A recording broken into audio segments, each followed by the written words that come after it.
Who the Wild Things Are with Ryan McGuire. You gotta listen to your body. Oh my God, maybe, I could get out there, I could do this. Let's take a ride, find your wild side, real stories, see with your own eyes. It's so beautiful. I'm gonna have the best time out here. Yeah, I was in tears. I was like, that's the best, man.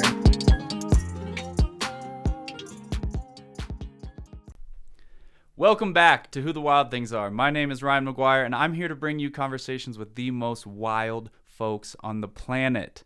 If you're enjoying the podcast, please leave us a rating and review on your podcast platform of choice.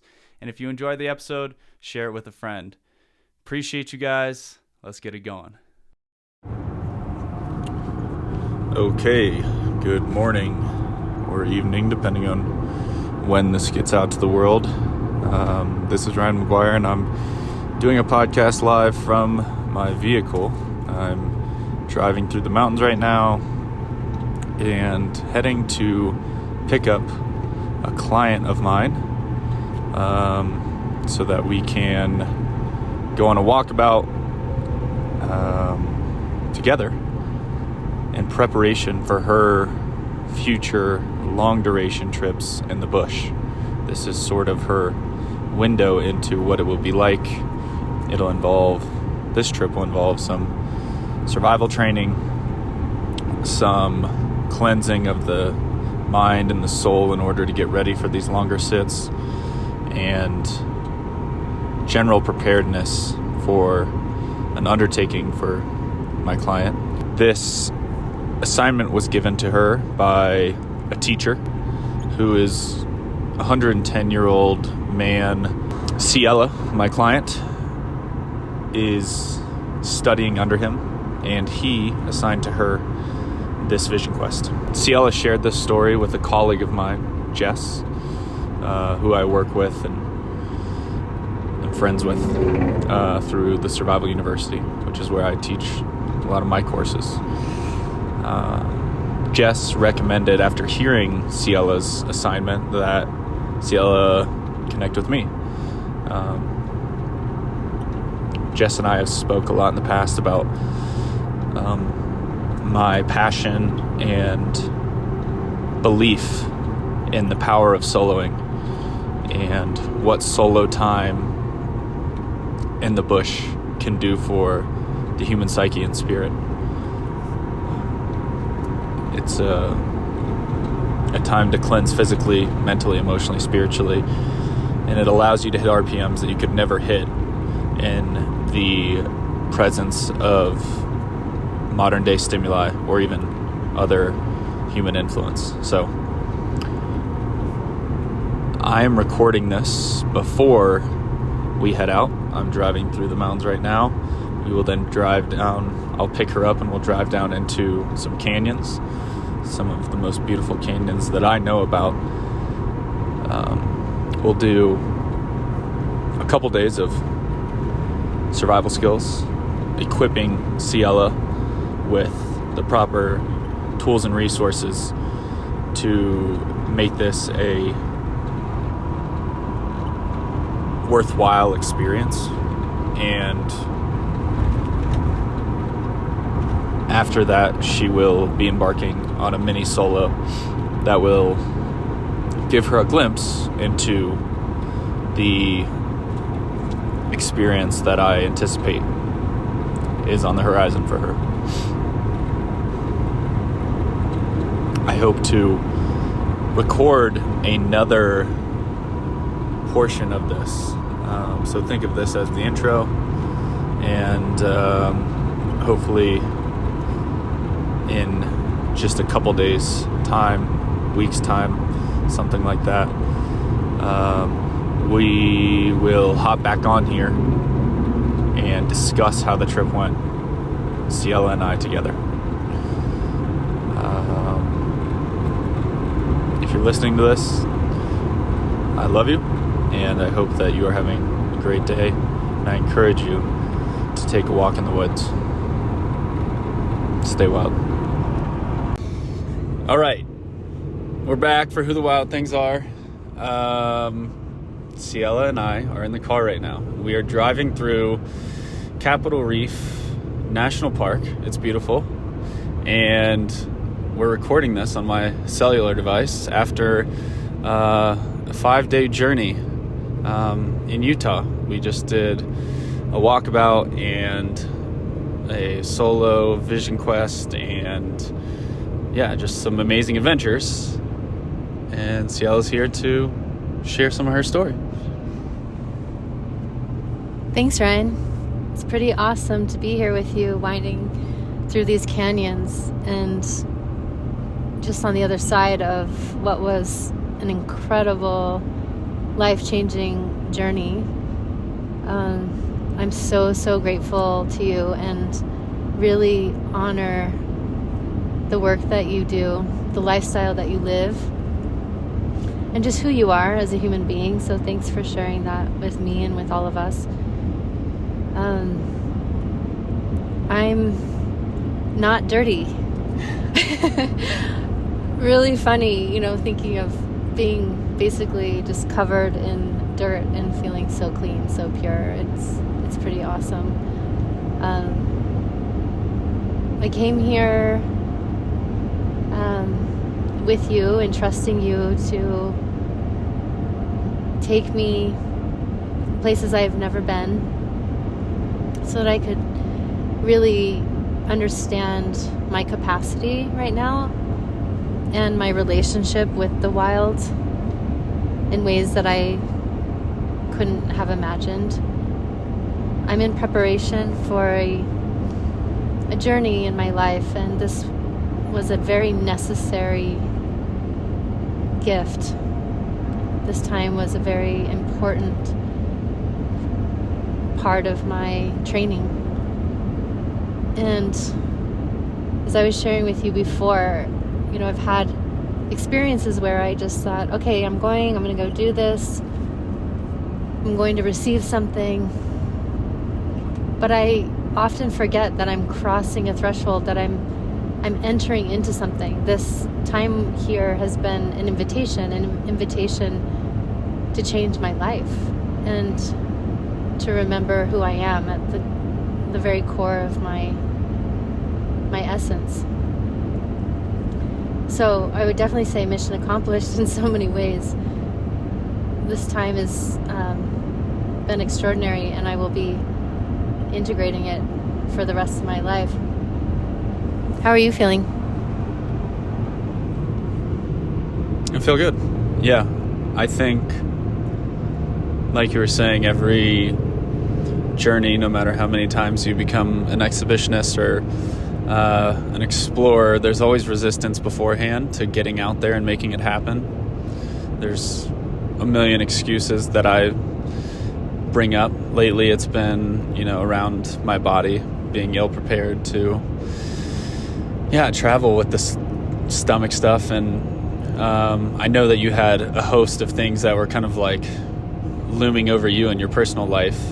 But ultimately we both got here, and instantly when you get into the experience, you realize that you needed to be there, right? It was such a stripped down, true wilderness connection walk. And for people who can't really imagine that, the basis of it kind of looks like being off trail in a place that there's no other people. Every day you're coming across mountain lion scat and mountain lion tracks. You're just hearing the sounds of the water and owls and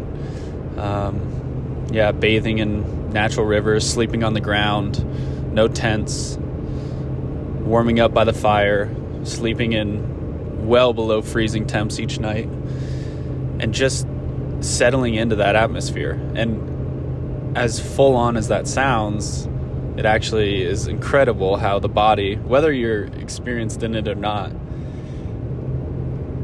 Ciela is a great example of that, which is the body will just settle in, and you'll find this new sort of self-reliance and resilience that you didn't know was there. Before we get to this trip, I want to kind of give people a little bit of background, whatever you're willing to share, about the journey you've been tasked with and kind of how we got to this moment. Yeah, sure. And just stepping back from this actual moment, as you mentioned, the resistance, I can't even begin to articulate how much resistance there was coming for me to get here. I mean, I literally just uprooted my entire life. Just a month ago, I was still living in my studio in New York City, and then just had a completely brutal experience moving cross country, and got really sick and was pretty nervous about heading into the wilderness in that state. My nervous system was really, really kind of shocked. And I've been recovering from a spinal injury, so not only that, I've also just been really wanting to meet the cold, and that was part of the intention for this. In cold, we met. And I just wanted to share that this was exactly the medicine I needed on every count. My nervous system just recalibrating with every step, with every moment of the adventure. So I met Ryan through a mutual friend, Jess, who I met fairly recently at a retreat that we were co-facilitating in Texas at Sovereignty Ranch. Go check that out. They're doing really good stuff there. And she's amazing. She's an amazing wilderness survivalist and facilitator, teacher, instructor, and just human being all around. So radiant, so joyful. And we were sharing, and I was supporting her on her journey. I'm an astrologer, at least in this iteration of my life.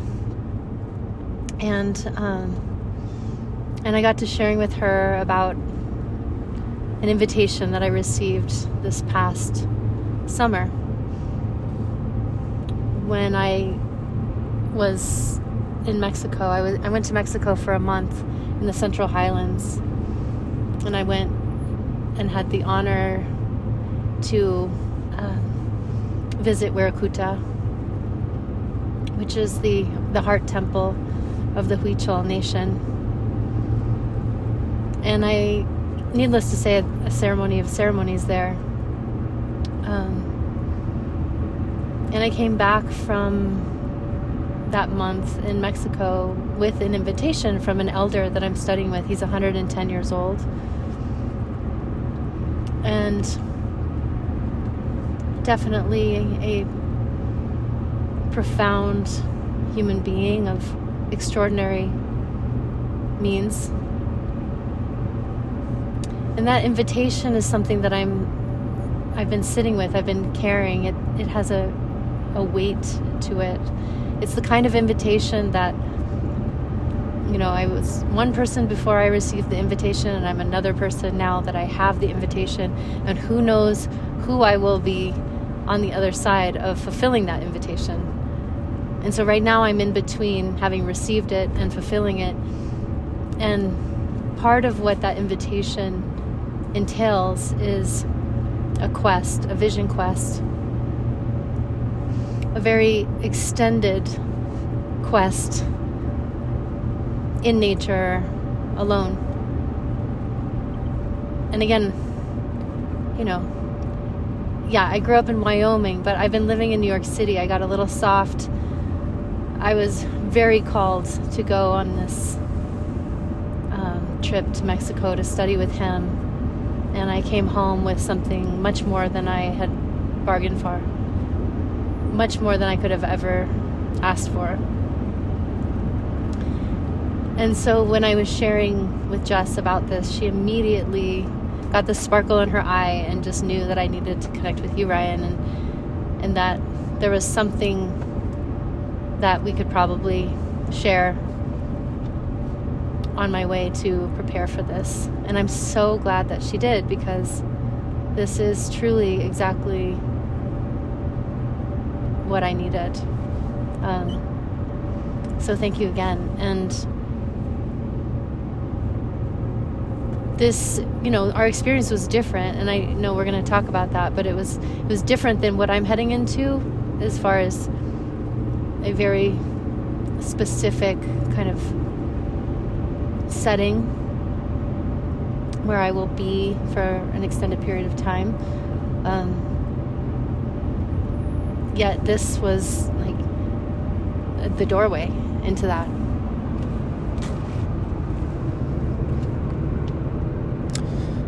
Yeah, thanks for sharing. And shout out to Jess. It's a good reminder that none of this would happen without Jess's blessing and connection skills. So, when we first had our initial meeting, I was a little bit taken back when you said how long you were going to go for. But I was like, the immediate first thought was, we need to get you out there and get you preparing and get you comfortable for this. Because when you think about how unique this experience is going to be, I don't know of anyone taking on this kind of duration for a vision quest. So you're going to have something with the possibility of being just having a very unique outlook on the world after that length of sit. If you're ready, if you're prepped. And this week we kind of did, the window into that, which is we did a full preparation for a sit. We worked through survival skills, which you picked up incredibly quickly and, made look very easy. One thing that I will share with everybody, which is kind of funny, I haven't said this to you yet. On the way down, I picked you up from the airport. On the way down, the heat in my truck doesn't really work, which is no surprise. I was wondering about that. Yeah. You're bundling up to the nines, like in the cab of my car, and you let me know that you haven't been able to get warm in your apartment in California. I've lived in California. It's not that cold. And so I'm thinking to myself, wow, this is going to be really interesting when she finds out that she's going to be sleeping on the ground and it's going to be 20 degrees. And so, these were the thoughts going through my head driving down there. I had faith in you, and you honestly ended up by the end of the trip getting like your best sleep that you've had in however long, and just becoming a desert rat that just loves sleeping in the cold weather. So it's kind of amazing how far that went. I remember the first night that you slept out, I went and made a fire, and I was waiting for you to emerge from under your juniper tree and just tell me that you had nearly frozen to death. And you walked out and you looked at me and you said, I slept pretty good. And I was just blown away by that fact alone. I have a huge smile on my face because I thoroughly enjoyed sleeping in sub-freezing temperatures on this journey. Waking up to icicles. And meeting the cold was important for me because it will definitely be a factor in my future quest. And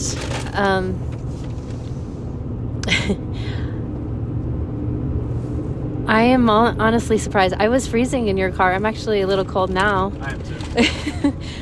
And I thought you were preparing me on our way. We weren't using the heat on purpose. I thought we were just like, okay, we're entering into the environment, because we're going to be in the cold for the next 5 days. That's what I tell myself every day. Yeah, it's on purpose. And it worked. But something I've just been, reflecting on is, well, I can always layer up, and I can always,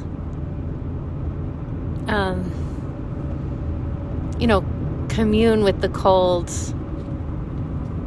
in a different way, because I think I've had fear about it and have just been really challenged by it. But something along this journey opened up in me that was, even a welcome embrace of it. I mean, we actually, we bathed in the river, and it was a very, it's a cold day. We're bathing in an ice cold river at the fire.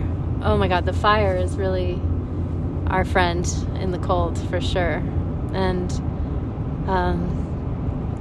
so I think the balance of the cold and the heat, the day and the night, the fire, the water, something really poetic about finding that balance in nature that really helped to neutralize or calibrate me back into homeostasis in relationship with the cold.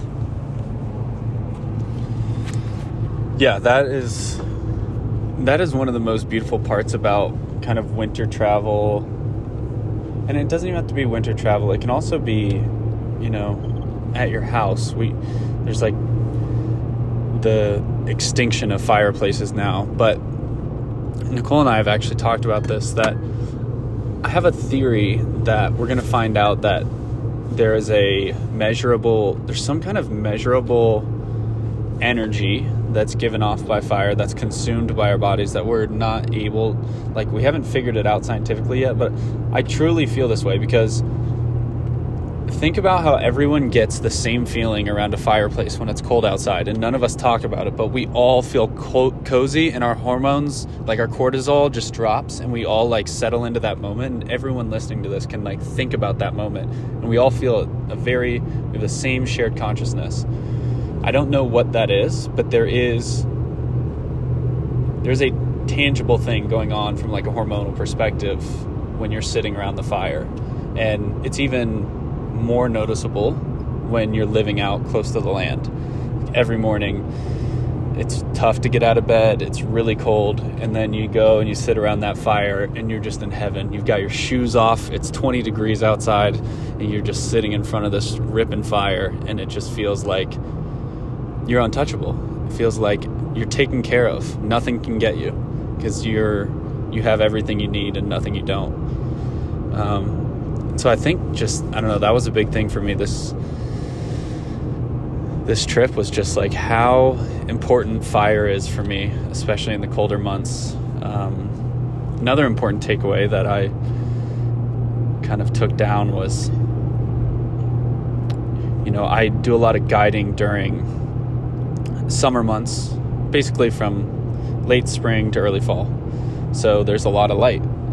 Kind of traveling all day during the light, maybe even take a nap because you've got extra daytime, and then you'll keep going, work on some skills, and you'll go to bed as the sun is setting, 8 o'clock, 9 o'clock, whatever that might be. But on a winter trip, you really only have this pocket of light, and an even smaller pocket of warm light, because the mornings are still really cold and the last couple hours are pretty cold. So it's just a reminder that all of our ancestors during this season, they would work hard in those couple hours, and they would spend a lot of downtime relaxing during this time of year, or crafting near a fire, or kind of being stationary. And we're so engineered out of that, where we can just flip the lights on, we can get up earlier, the lights are always on at the office, your car starts the same, it's just as warm at 5 a.m. as it is at 8 a.m. And we've kind of engineered our way out of this season that promotes rest. And I think that might be to our detriment. Absolutely. Rest was had by me on this trip. I'm glad to hear it was there for you too. Yeah, and it was just really nice to fall into the natural rhythm. And still I felt like we had plenty of daylight, it's we're in a different body in winter than we are in in summer, and a different rhythm, and we're tuned differently, so it just feels so natural to kind of go to bed shortly after the sun goes down. Yeah, the fire was so extraordinary. I mean, I've always loved sitting by the fire, and I've always loved communing with fire, and it's a place that I go to pray. And now to be able to co-create fire with the elements itself is so medicinal, so wonderful to be able to do that. Thank you so much, Ryan, for teaching me how to build a fire.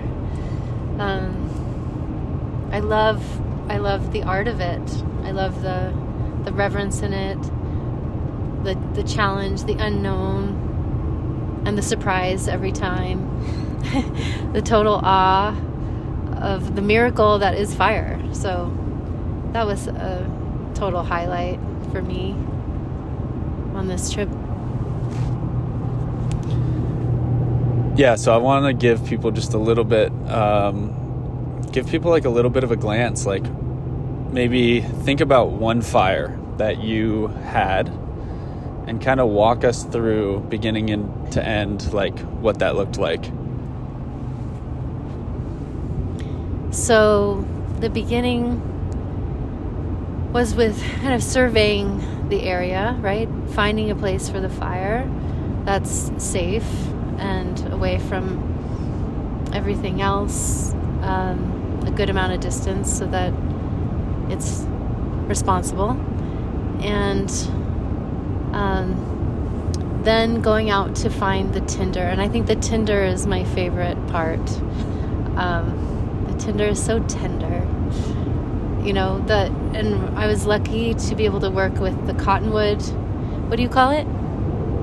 Like the inner bark or cambium. Yeah, the cambium, which is where all the vital nutrients go, where the water moves through the tree. It's like the veins, the arterial system of the tree. And when the tree is down, it dries up and it just becomes kind of like this hay, kind of almost hair, like it's so long through the whole trunk. And you can pull it, and it's this nice golden color, and pull that and kind of wrap it, and then you place it in your bandana, which is essential for these these trips. I wish I had brought more. And then as Ryan was teaching me about how to give the tinder a good wash in the bandana, so you kind of just like move it around and get it so it softens up, breaks through some of those, you know, coarser kind of parts. And then you massage it, then open it up, make it into a nest. I really like that part too, because it feels like I'm sculpting something and working with the element, making it into this kind of bird's nest shape, and then pulling all of the dust. The dust is the key. Dust is the key. And placing that in its rightful zone. And then taking out the ferro rod. I was really grateful for your guidance on how to best use that for the longest spark. I love the spark on those things. It's like a firework in your hand. It's just so celebratory and beautiful. And so striking that, you know, and at first I was like, is this going to even be possible? And I was thinking, oh gosh, on my solo, will I even have a fire? You know? But yeah, arose a flame. And then, you know, pulling that nest, pinching that. Oh, but I'm forgetting that we had already had the setup, right? So before doing that, we had the setup with the different phases of the fire, which was represented in the different sizes of the twigs and the wood, from the smallest to the next size to the bigger size. And so, you know, set up a little teeny teepee with the very small twigs, and then it was inside of that I was able to place my flaming nest, which then caught on fire, and then slowly adding the incremental sizes until it became a fire. I think that needs to be like transcribed and put into a book and like make it like a sales pitch for fire. That was beautiful. And I think I've said this before, but sometimes when you're talking, I think of Jess, and I'm like, Jess has such a way with words, and that only you or Jess would be able to, like be able to dictate it in such a way like that. So it's such a cool perspective. And it's incredible to me, like how much you retain and how easily you pick these things up. A lot of these skills that we worked on were brand new for you, and you were just instantly like, I don't know if I made another fire the whole weekend after you made your first one. It was just like, Ciela's going to take care of it. She's got it. I can trust that she'll knock it out. And I would come back and there'd be a fire going. I'd be like, great, she's got it under control. And the same went for other skills like shelter and all those kinds of stuff. Another highlight for me personally was probably our physical cleanse that we did before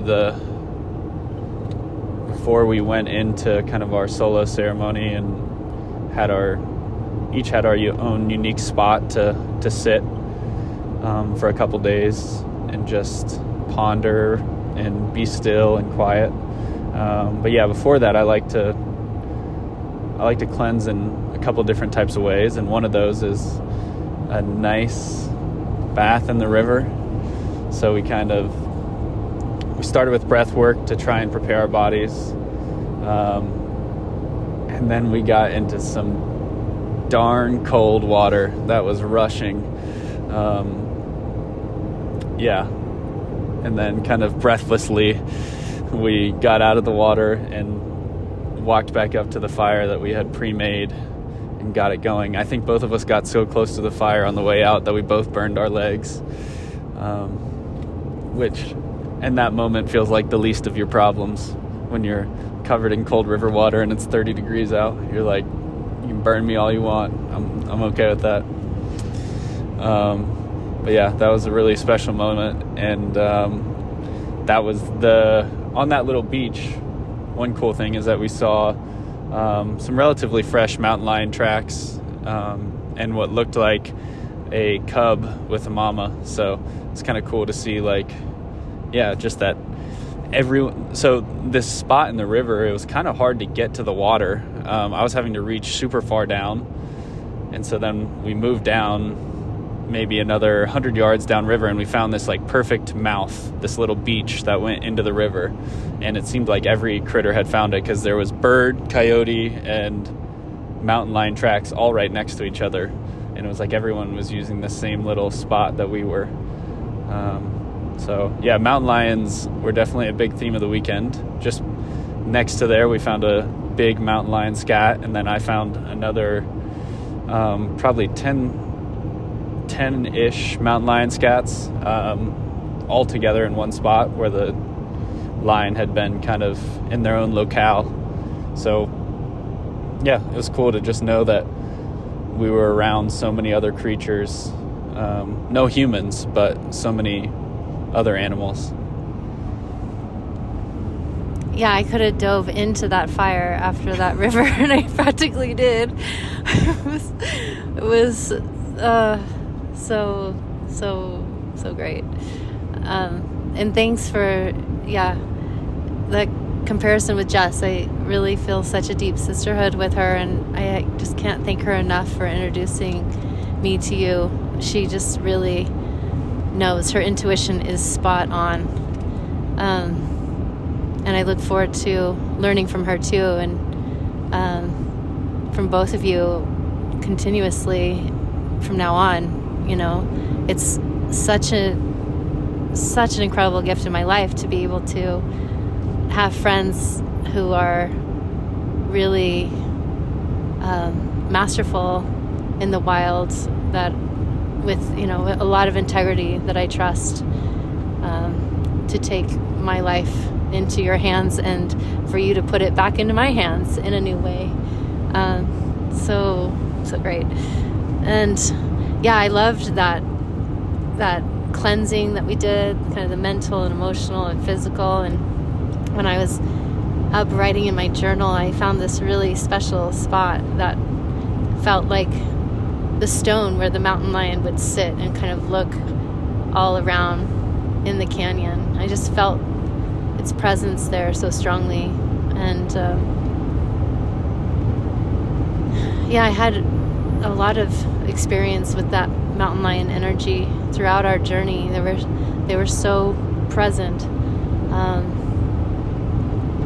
to the point where I could almost feel the weight of them curled up on me, and their breath and their silent strength, because they are also so adept at hiding and observing, watching the watchers. So I feel like we were watched by them, even if we couldn't see them. And yeah, so many gifts all around. Having that time to reflect on just the short amount of time that we had been together up until that point, and all of the skills I'd already learned. I'm on the edge of my seat with how, what are the next skills that I get to study and learn from you.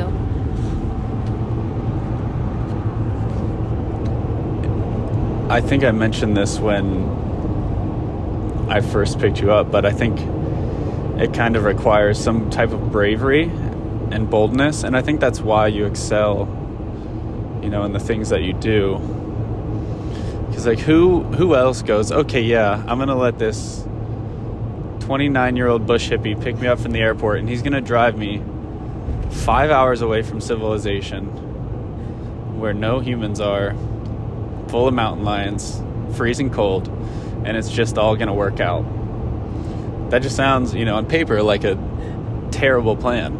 And I think you have, some unique type of boldness to just trust that would all work out, and that not only that it would work out, but that it would be a good use of your time going into such a transformative experience and preparing for something as long and difficult as you're embarking on. It's like, for you to know that this was going to be transformative, there's a lot of insight in that. Yeah, absolutely.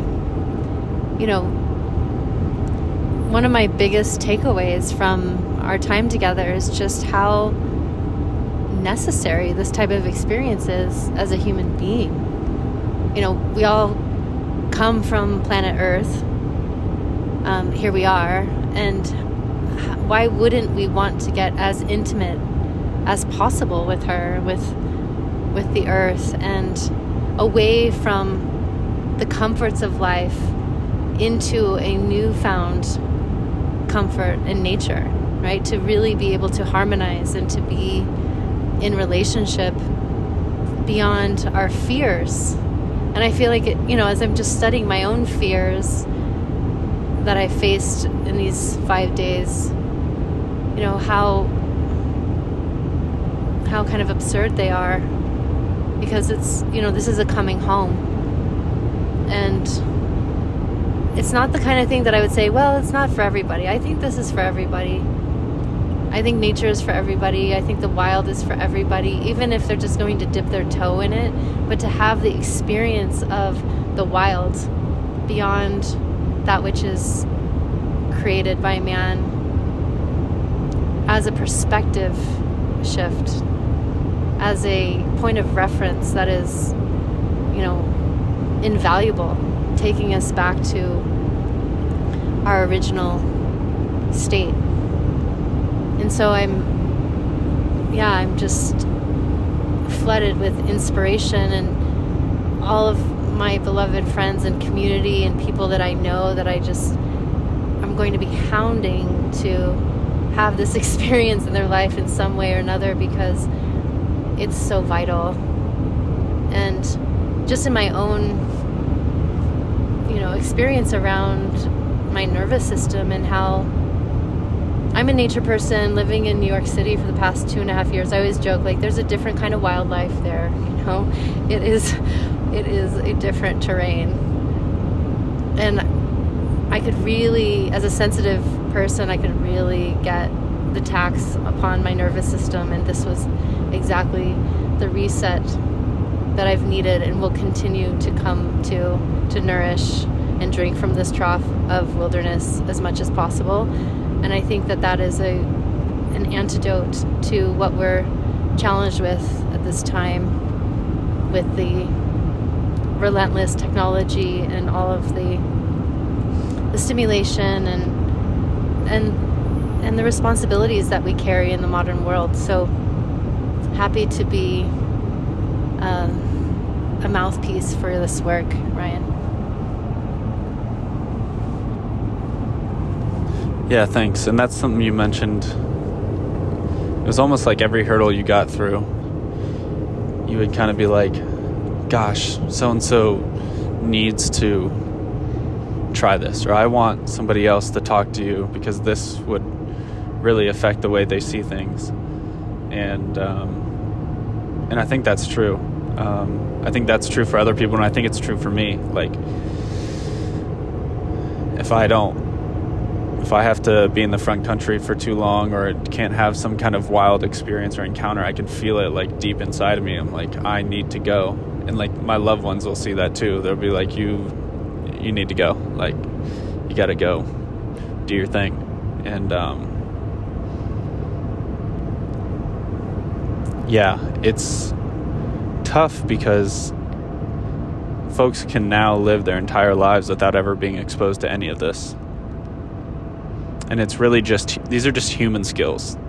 There's nothing that crazy about it, right? It's just becoming really familiar with your terrain, being able to ID plants and forage and track and get safe water, make fires, shelter. These are all things that we've been doing for as long as we can tell, thousands, hundreds of thousands, maybe millions of years. And now in this last chapter, on the last page of the book, the people in the story stop doing it. And that's the page that we live on in terms of human history. If it's a giant book, we live on the last page. And the entire time in the book, they're doing the same thing. They're getting in touch with nature, living close to the earth. And then on the final page, they just completely desert it. And now we're at a place where folks can be born, go through adolescence, adulthood, old age, and never commune with nature at that level. And never else in history was that even an option, much less a choice.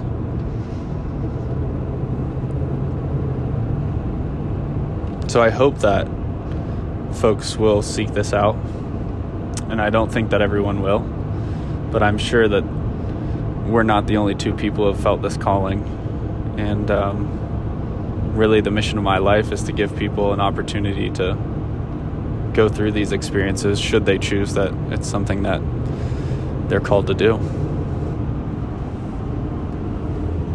Yeah, as you're sharing that, I was reflecting on after one of the times we crossed the river, and I was walking barefoot for a while without my boots on the trail or off the trail, however we were. There was not much of a trail, and just walked, no boots, just my bare freezing feet. But I wept. I started to weep, and it's not that my feet never feel the earth. It just was such a revelation in that my feet can walk the earth. Like, I can walk in the wintertime with wet feet on the earth, and the earth feels soft. And when the earth was receiving me and healing me. And I'm thinking about the last page and realizing that people don't even know that this exists. Like, it's the wild, the wilderness, it's some concept, you know, but to come here, it does require, for sure, some boldness, some courage, a willingness. And my prayer is that everyone can find that in themselves. So thank you for being such a catalyst for this, Ryan, and thank you for having me.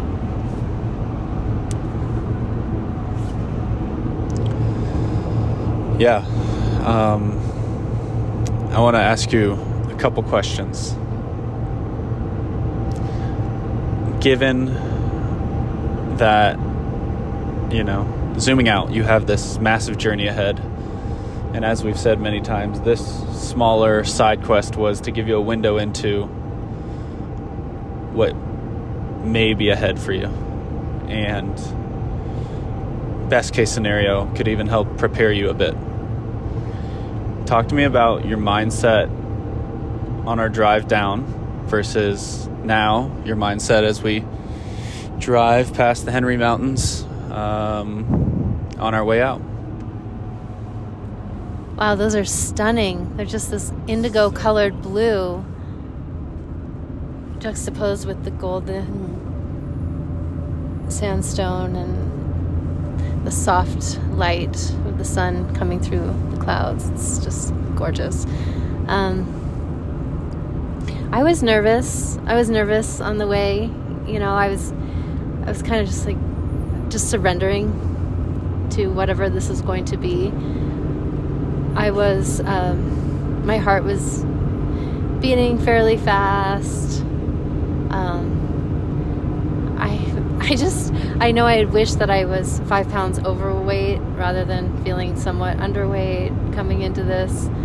I had no idea really what this was going to be like, except for challenging and, of course, some wonder, but I was probably more focused on the challenge. And yeah, I was cold pretty much on the drive down, and so I was just bracing myself. And I also could feel, though, that I was held and definitely felt guided to be here. And just really realizing how my quest that I'm preparing for next year, and yeah, I say that with no attachment, because, you know, who knows, a lot can happen between now and then, but it's what I'm walking towards with a very strong intention and prayer in my heart. But just knowing that it's already started, it's already begun.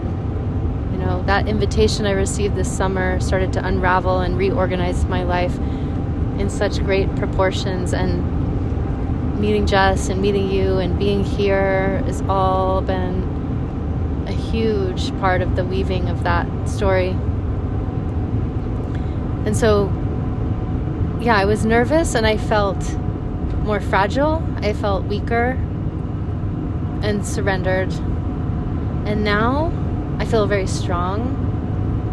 I feel also surrendered, but surrendered into a knowing of my capacity and in love with nature in a way that I've always loved nature, but I feel like we're in a new romance again. Like maybe being in New York City took me away from her a little bit, and now we're reunited in my heart, in the cells of my body, in my memory, in all of the beauty that I've just digested, even as we're fasting, you know, receiving the glory all around so nourishing. And I'm feeling much more prepared. I'm feeling more confident in a certain way, just that I can continue to walk forward in a good way. And also I feel elated to have a new friend in you, Ryan, and to be a beginner of learning these skills, and to really be able to now hold this. What I received over these past 5 days will always be with me now. And so these skills they're not just something, to experience, but there's something to receive and then to have. And who knows when they will become important, like on a life saving level. Who knows? We never know. But now that I know that I have them, I feel at ease, much more at ease. One thing I wanted to point to there, which I think I might have said this to you this morning, I think you actually might look different. Like after you came out of your solo, if I compare it to the way you looked at camp night 1, which was kind of scared and like, oh, here we go, very nervous about the cold, versus you walking out of your solo at last starlight. So mind you, it's still dark out, it's freezing cold, and you're just glowing. Like you couldn't be happier. You're just like, it was like you lived in that cave, and that you were just waking up because it was time to get up, and you were one with that area and that region, that riparian zone. You were just you had a different look about you. And I would like to echo that I learned so much on this trip too. Like every time I'm out, I learn so much. I got to commune with the cold as well. We had the exact same gear, same rations, same everything, and that's, in almost every circumstance, how I like to facilitate these things is I want to be in the same experience as the student. There will be, occasional situations where I have to have extra safety gear or comms or whatever that may be in order to facilitate these things. But ultimately, I want to be feeling what you're feeling, and I want to learn, and I want to bolster my self-confidence the way that you bolstered your self-confidence. And I think it's important for instructors to always be a student, and a student first and teacher second, right? Okay, sorry, I had to make sure that we were going the right way. But yeah, I learned so much on this trip. I learned a lot from you about different mindsets and just the way you see things is very different from the way I see things, and so it's just great to hear different perspectives. And there's always little unlocks, even on like hard skills. There's little unlocks where I may teach something one way, and then you say, "Oh, well, isn't that the same as XYZ?" And I'm like, "Well, yeah, I guess it is. That's a great point. I never thought of it like that." So hard skills, there's always things to learn, and then soft skills too, right? And the other piece of it is the fact that I get to practice. So there's one thing I was pondering on while I was out there is there's totally different things between learning and practicing. When you learn something, you get it taught to you and you regurgitate it back. But to put something into practice, whether it be a daily or monthly practice or whatever, that means that you on your own are then pursuing it continuously and developing a process for it. Fire is a great example. I taught you fire or ferro rod fire, and then you developed a practice where you would go get your tinder, you would go set your fire up, you would get a safety zone, you would do all the things we talked about, and you would continue to practice it regardless of me. So I think that's an important thing for us in life to remember, is that just because we learn something doesn't make it a practice. We have to put a plan in place to continue to develop those.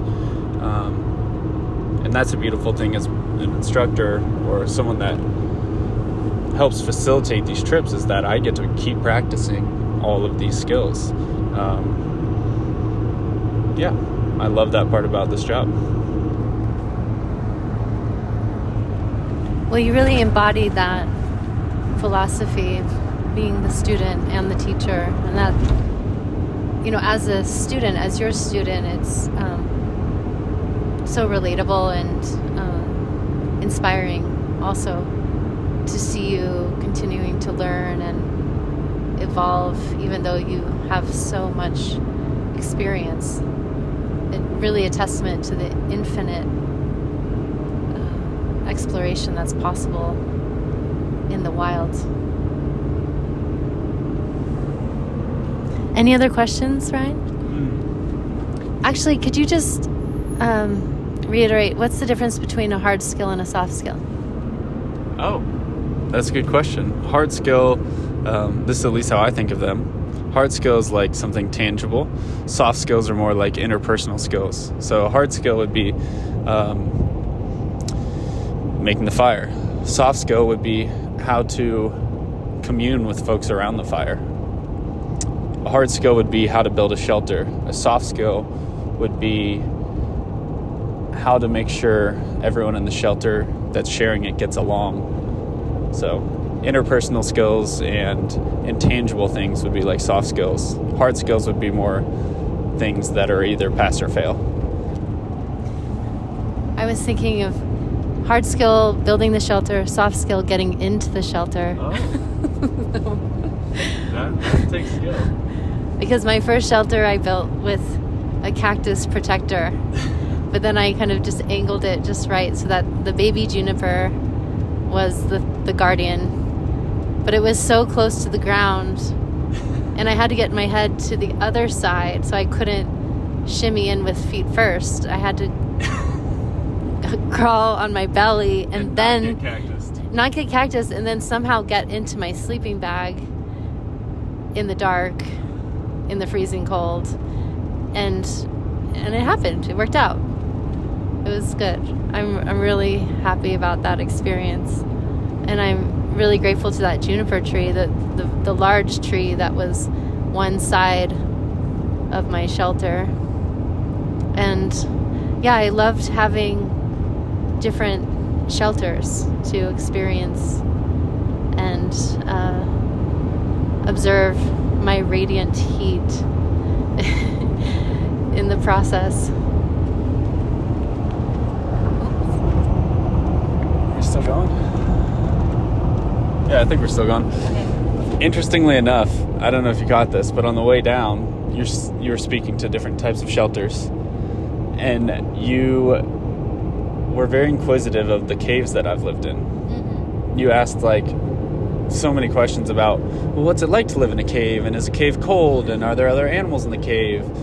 And on the way down, I was just thinking, I was like, she's gonna have to sleep in a cave for sure. She's asking too many questions. She needs to sleep in a cave. And lo and behold, you had your beautiful little cave. I did indeed, and it's really funny because there's something you don't know about me, which is I often just say, oh, I just wish I could just crawl into my cave and just be there. Many times in my everyday life, I just have this calling to be in a cave, and I got to experience my first cave, and it was amazing and stunning, and also daunting. As I came into the cave and I'm assessing all the different desert rat poop and excrement and just all the little critters, and wow, I'm coming into their home. Okay, thank you for having me. We're gonna do this together. And then nestling in, getting cozy and preparing my fire for the evening, and had such a beautiful time sleeping on that earth and then leaning up against the cave wall at this perfect curve that allowed me, once I had my fire going, to just to take it in, like really to receive the magic of that fire, to lean into the walls of the cave and imagine all of those who had leaned into that cave before me, and then watch as Venus, now the evening star, arose, and then all the stars following, and just feeling protected in this cave, protected in the womb of the earth, but still being able to really breathe and receive the air and kind of coexist inside and outside was extraordinary. Absolutely extraordinary. Yeah, it's always beautiful looking at the night stars from inside a cave, because you have like the solid black, and then just beyond the solid black is like the starlit night. And once I don't know the planets like you do, and you had told me that was Venus, and it was all I could notice was like how bright that it was, like nothing I've ever seen before. It was almost like the size of the moon. It was just so massive and bright. Pretty incredible. I'm interested to know, like, with your work as an astrologist, does any of this change the way you see it? Yeah, I'm always learning also. I'm a student first, for sure, in astrology, and I have been for over 20 years. And this experience is kind of adding to my experience in Mexico this summer, where I had the greatest honor to be in the desert and to really receive from the stars in a new way, and this time also was able to really study some of the constellations, and I saw things I'd never seen in ways I'd never seen them. And funny, when I was sitting on that kind of that lion's stone overlooking in the canyon, writing in my journal during the day, and then as I turned to give thanks and I looked up and I saw these petroglyphs, and one of them of a deer. And last night, as I was lying there and I woke up because this little pack rat was scuttling by, and I had, my heart palpitation. And then I was looking up and I saw in the constellation, I saw almost the exact drawing, in the stars. And then it had me really reflect on, the Anasazi and those who are in these lands and their relationship with the stars. Because you can see stars here that you can't see in other parts of the world.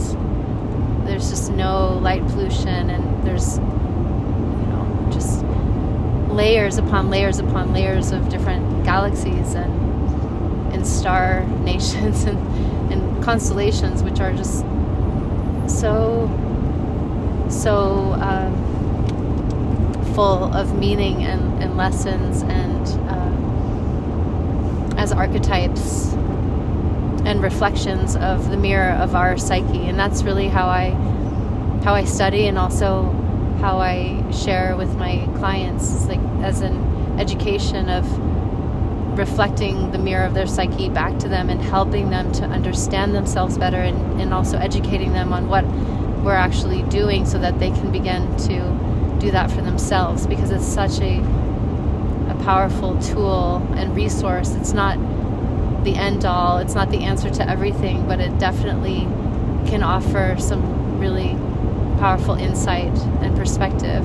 And so being able to lay in that cave and look out into the sky, I was receiving new layers of perspective. And to have Venus glowing there, bidding us good night, good evening, every evening, was such a presence. Venus is of love, of relations, of values and virtues. And Venus teaches us and reminds us to pay attention to what our priorities are and why our priorities are the way they are, which helps to determine our decision-making process, which is typically about how do I want to spend my time, my energy, my resources, and who do I want to spend them with. And so under the Venus light, I felt very good in my choices of being there. Yeah, that's interesting, because it is a lot about how you choose to spend your time, resources, and energy to get into a place like that in the first place. Overall, it was just an amazing adventure, and I thank you for just being so open and trusting me, trusting yourself, and also just like being a mouthpiece for more folks to experience skills, but also more importantly than skills, which is like the connection, the deep remembering of who we are innately as human beings, and the remembering of like where we came from, where our ancestors came from, and how important it is that we don't forget those things, that we continue to embody them, not in some kind of mystical way even, but like in a very literal sense too, like that we continue to walk this earth physically, that we continue to commune with plants and study animals and live a life close to the land. But yeah, I just want to thank you, and any other words you want to close out with? Thank you, Ryan. That's really beautiful. And to anyone listening, and especially to those that I know, like, this is your invitation. Please reach out. I can't wait to introduce you to Ryan, and I really hope that you can have this experience. As for me, it's definitely just the beginning, and I can't wait for our next adventure. So thank you so much, Ryan. Till next time, guys. Stay wild.